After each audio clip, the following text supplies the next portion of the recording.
ใจที่แสนอ่อนซ้อนที่แขวนเส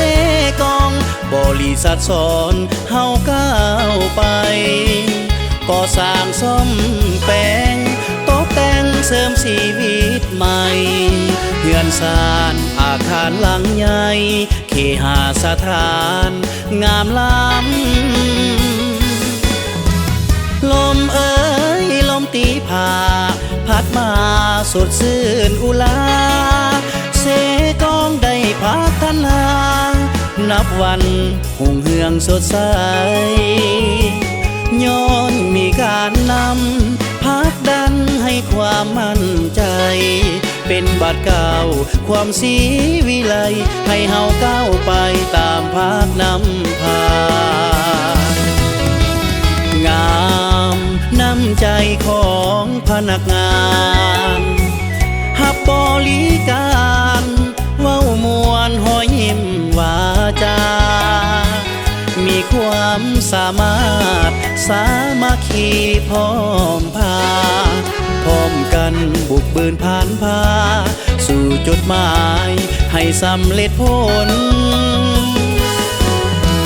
ฟังเสียงลมพัดเจ้าบอกข่าวว่าบริษัทสอนหับใส่ได้ครบวงจรเวียกงานทุกสิ่งที่มีจะอยู่ที่ใดบริการเฮาไปถึงที่บริษัทสอนเฮาขอยินดีหับใส่พี่น้องประสาน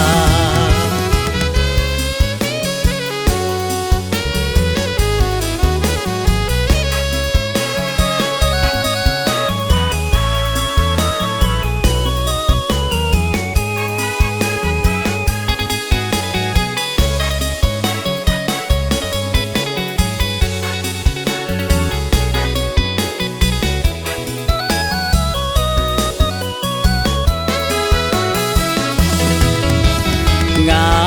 มน้ำใจของพนักงานหับบริกา